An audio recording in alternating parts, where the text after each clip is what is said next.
out of nowhere, we just hear a big shotgun. We stop what we're doing, and then it just keeps going. That happened, and we just grabbed each other. We started running, and unfortunately, I was shot about 3 times in my leg, so I had fallen down. I tried to get back up, but everyone started running everywhere. I got trampled over, and I shattered and broke my bones on my left leg. So by this time, I couldn't walk at all. All I could do was just lay down there while everyone was just running on top of me, trying to get to where they had to be. And all I could hear was the shotgun, one after another, and people screaming, people yelling for help. By this time, this man, he goes into the other room, and I can just hear more shotguns going on. I thought I was a little safe at this time because, you know, it's giving everyone time to tackle him down or get him down.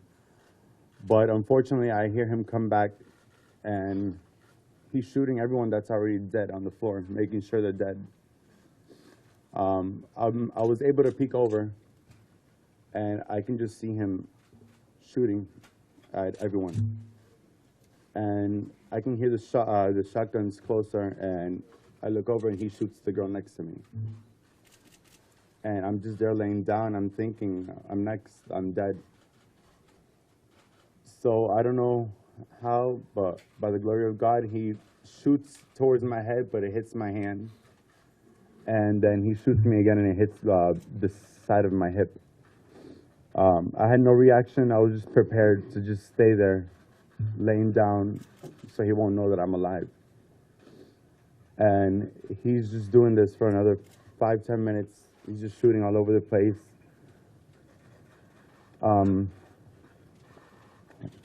By this time, he goes up to the front, and I think that's when he's battling against the cops. I just hear shotguns going all over the place.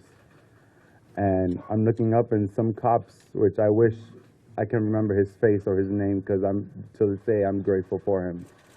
He looks at me, he makes sure that I'm alive. And he grabs my hand, and he's like, "This is the only way I can take you out." I'm like, "Please carry me, because I'm in pain right now." I couldn't walk or anything. So he starts to drag me out across the street to the Wendy's, and I'm grateful for him, but the floor is just covered in glass. So he's dragging me out while I'm just getting cut. My behind, my back, my legs. And I don't feel pain, but I just feel all this blood on me from myself, from my other people. And he just drops me off across the street, and I look over, and there's just bodies everywhere. We're all in pain. And we were able to get to the ambulance. They brought us over here, and the way that you guys have taken care of us in this hospital is amazing.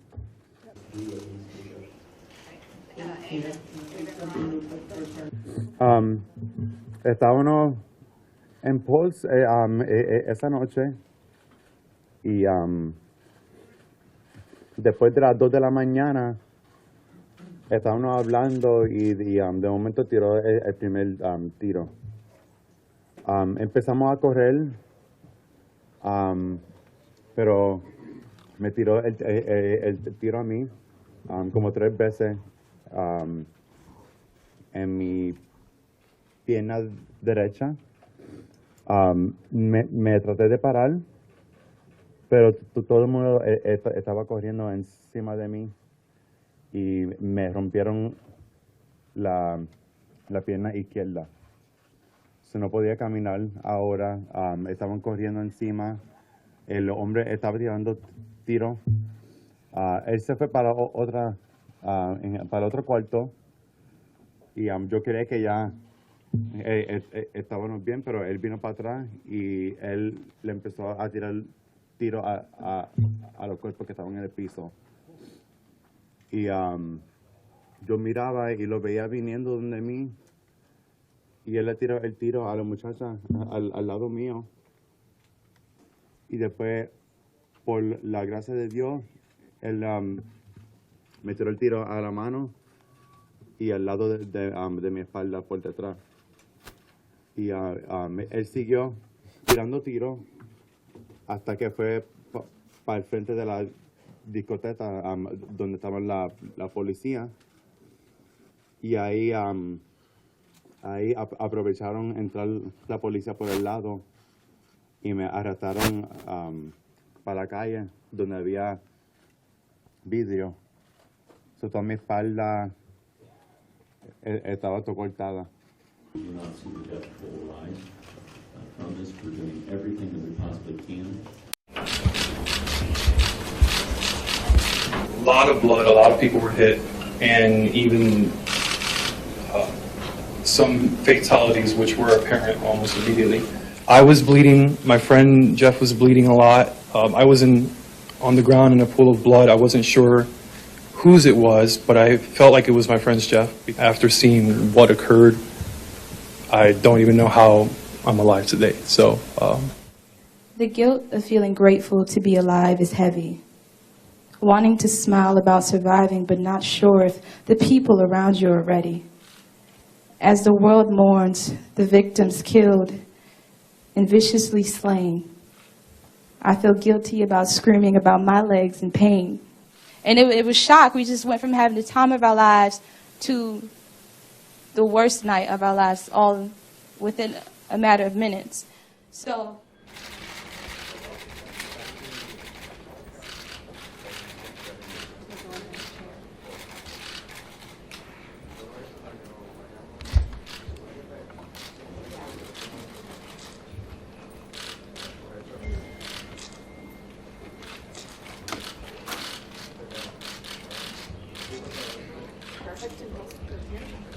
the gunman entered the bathroom and was shooting his machine gun.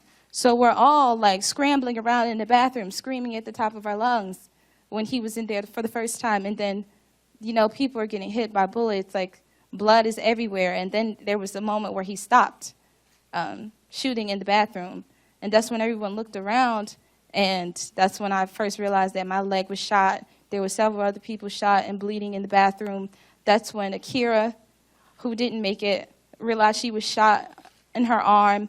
And I'm not sure if that was when Tiara also got shot in her side, but we were all pretty bad. And at that point, we knew that this wasn't a game. This was very real, and this is something that was really happening to us right now. And it was shock. We just went from having the time of our lives to the worst night of our lives, all within a matter of minutes. But throughout that period of hours, the gunman was in there with us, and he actually made a call to 911 from in there. Everybody could hear, who was in the bathroom, who survived, could hear him talking to 911, saying that the reason why he's doing this is because he wants America to stop bombing his country.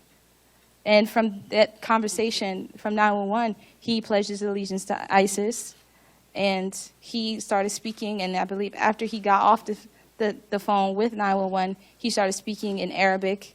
And now that I know to be Arabic, at first I didn't know like what the language was. And after that, he even spoke to us directly in the bathroom. He said, "Are there any black people in here?" I was too afraid to answer, but there was an African-American male in the stall where most of my body was, majority of my body was, had answered. And he said, yes, there are about 6 or 7 of us. And the gunman responded back to him saying that, you know, I don't have a problem with black people. This is about my country. You guys suffered enough. And he made a statement saying that it wasn't about black people. This isn't the reason why he was doing this.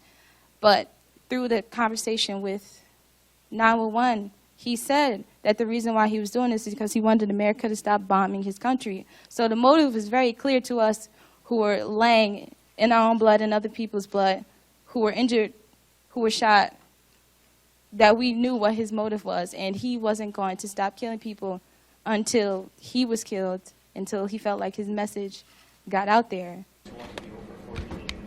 And I could see piles of bodies laying over the toilet seat and slumped over. And the bottom of the toilet was just covered with handprints and blood. And when I looked back the other way, I could just see other people like piled behind me, just blood. Some were dead and some were just moaning in like pain. And I looked across and I could see my best friend on the floor and Akira just looking lifeless. And at that point, I was just like, I really don't think I'm gonna get out of here, you know. And I made peace with God within myself. I said, you know, God, if this is my time to go, if this is how I have to go, just please take me. Like, I don't want any more like shots. Thank you very much, everybody.